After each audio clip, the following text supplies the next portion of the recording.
Welcome! I go by the name of Charlemagne the God, the Prince of pissing people off, the ruler of rubbing you the wrong way, the architect of aggravation. That's me. Let's get to proceeding this evening. Welcome to our struggle. More like your struggle, but it's the Hip-HopWired Struggle Awards. I think Diddy and Drake got to be a top contender for that. You know, the 0 to 100 beat. I think Boy Wonder, somebody did it, but it was for a Diddy project, and Diddy wanted Drake to write to it.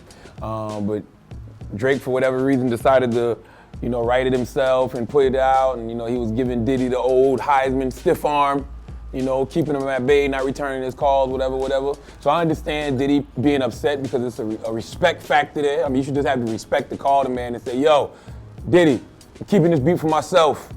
I don't want to give it to you. I got another record for you, something that'll fit you more. That's all it was, a simple phone call. It could have happened and, the whole situation could have been resolved, but for whatever reason, Drake didn't show him that proper respect, so Diddy decided to slap him.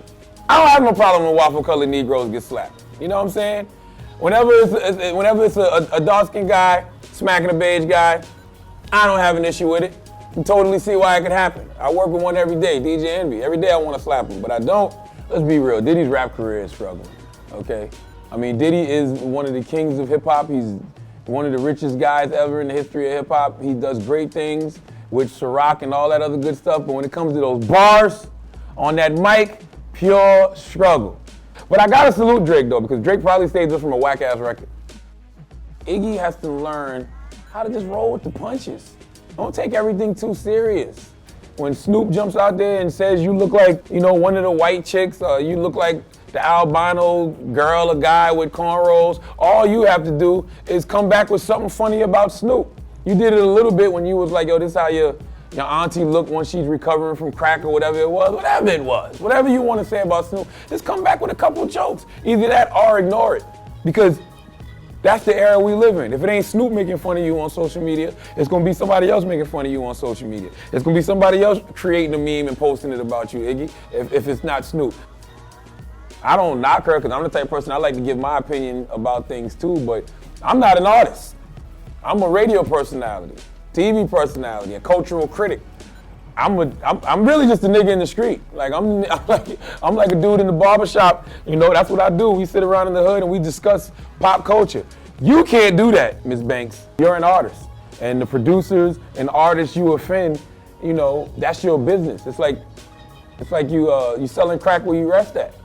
You can put her name versus anybody. You can just leave it blank. Like you see that poster they got on line where the guy's holding the sign up and he goes, "Justice for," I'm leaving it blank because I'm gonna need this again next year. That's Azalea Banks versus. You can just put that, leave it blank, because you never know who she's gonna beef with next.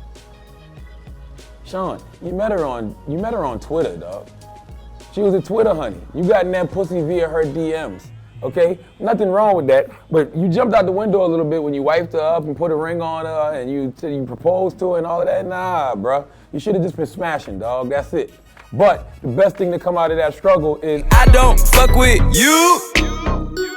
God wanted you to get in that girl's DMs, have sex with her so she could dump you and leave you for another guy and for you to make that record. I don't fuck with you.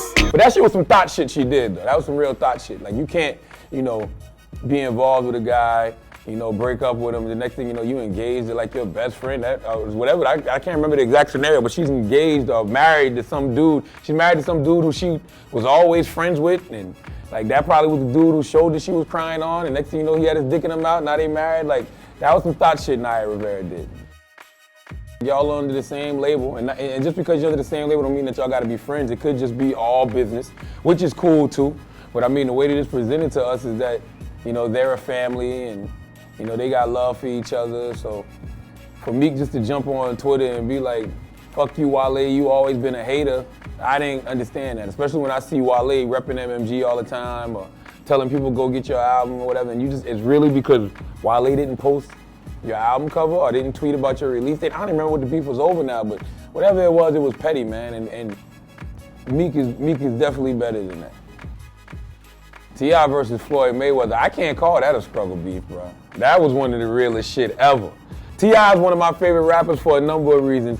I mean, all his albums from I'm Serious all the way up the paper trail. Classic material.